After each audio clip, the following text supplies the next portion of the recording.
Hey there, everybody. This is Clay, the average gamer, and I'd like to welcome you all to my very first Mortal Kombat Fatality Extravaganza. And before I really get started on this, I'm recording this on Mother's Day. I'm sure I won't post it until sometime after Mother's Day, but just in case, if there are any mothers out there that happen across this, I want to wish you all a very happy Mother's Day. And second of all, if you are watching this and you have a mother and you have not wished her a happy Mother's Day, I want to encourage you all to go out and do that. So, yeah, there's my little Mother's Day spill. So, anyway, what you are watching, like I said, is my Mortal Kombat review preview. And for those of you that have watched some of my videos, you may know I like playing all different kinds of games. You name it, I've probably played it. I'm a fairly old gamer, so even the old ones are relatively familiar to me. And what I like to try to do is just take bits and pieces of these games and bring them to you in and share them with you in a way that just kind of lets you get a little sneak peek of what I'm doing and what I'm working on, and also keeping you up to date with what I am going to be bringing you in the future. And so what I did today, I remember playing this game, Mortal Kombat, back whenever it came out a long time ago. And the thing that has basically immortalized Mortal Kombat forever are the fatality moves. And the funny thing is that Mortal Kombat was basically completely banned, not only from my house, but I would say through most of our neighborhood. In fact, for me to be able to play it, I would have to go over to a friend's house, and he had a what would be, I guess, a bootleg copy. He had a copy that he hid from his parents, and then we used to sneak back in his room whenever I'd spend the night on the weekends or whatever and play. And back then the fatalities were pretty graphic compared to the ones today. Probably not quite so much as far as the advancements in CG technology and gameplay. They just don't hold a candle, but they still have that certain, I don't know, to them, if you know what I mean. I'm going to apologize first of all here, guys. This is a long video. In case you didn't know, this is about 15 minutes long. I've tried doing this a few different ways. I tried originally doing just a little intro and talking for just a couple of minutes, and then letting the game volume kind of go on and take over the whole thing. And honestly, it was just really, really, really boring. So I decided that, well, what the heck? I'm going to go ahead and I'm going to try to do a commentary all over this. And I'm fairly decent at rambling, but even 15 minutes for me, nonstop, just about random, a plethora of nothingness, is hard for me to do. And then the third way I did it was I tried to do the short little intro and then just play a few songs for you guys afterwards.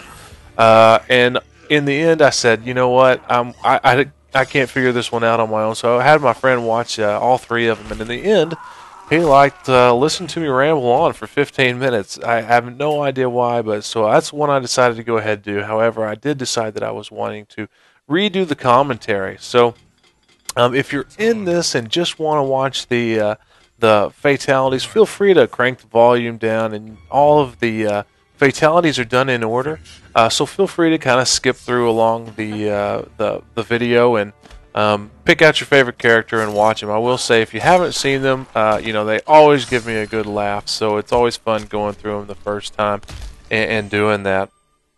So anyway, yeah, that's what the deal is here. That's why you get a 15-minute conversation just with me talking about fatalities and, I don't know, whatever other random nonsense comes into my head.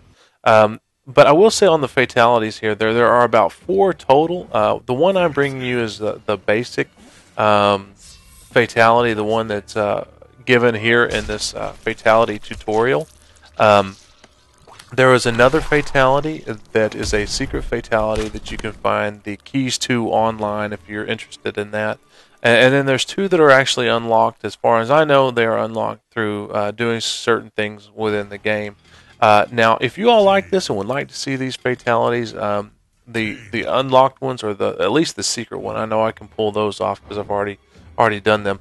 If you would like to see them, that's what I'm kind of planning on bringing you for my next review preview. But this game is actually a lot more intense than I had initially thought that it was going to be.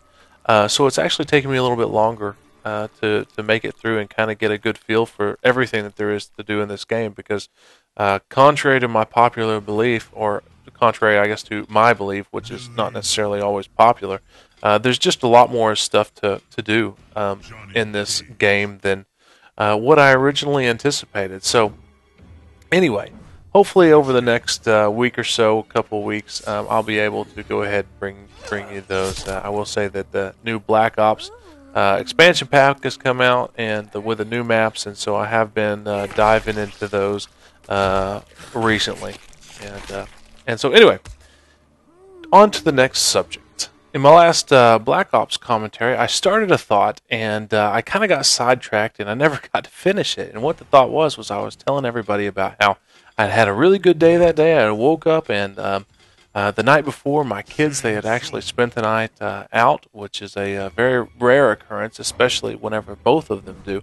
And so it was just my wife and I at the house, and we had the house all to ourselves all that night. And so anyways, I stayed up most that evening, and I played games all night long until like way after 4 a.m. in the morning, and it was quite a bit of fun. And I figured that I would be, or I'm used to, whenever I stay up late, I have my kids that they come in and they love to wake me up in the morning and start just jumping on their dad and stuff like that. And to my surprise, I guess my wife woke up and in order to let me sleep in, she had gone over to where they were staying the night, and they ended up going over there all day long and going swimming and hanging out. So I had the house to myself the entire day, and it was completely silent in here. For those of you that don't have kids, you probably don't get that, but if you're listening to this and you do have kids or are soon to be a parent, that's something that you need to pay attention to, and it's something you probably will get, because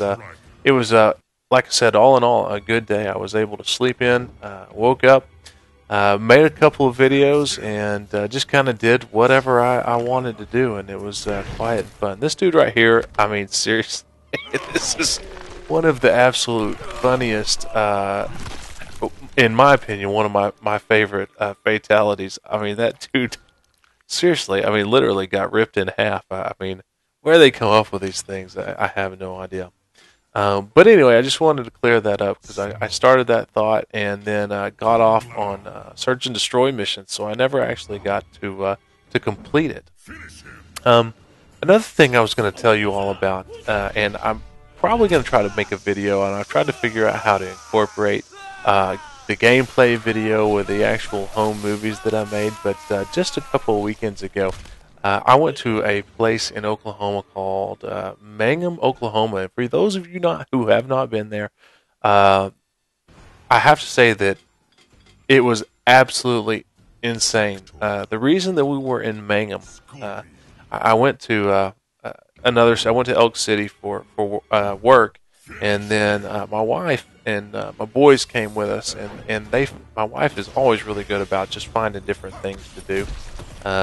And for those of you that don't know, there's not really anything to do in Elk City or Mangum, Oklahoma. And she found what was called a rattlesnake derby. And whoever came up with this idea had to be, I mean, honestly, completely out of their mind.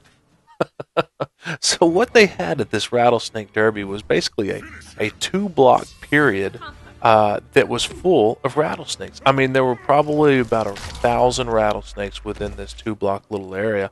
And just to kind of, tell you a little bit about this, I mean, they had a giant tent, and in this tent, it was kind of like a circular, clear cage that you could see through. And in that cage, they had, I mean, I would bet around, like, say, 300 rattlesnakes or so.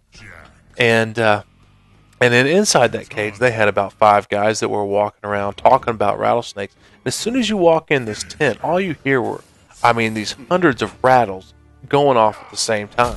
And all of these snakes were all sitting straight up, getting ready to bite this dude that was walking by, telling us all about rattlesnakes.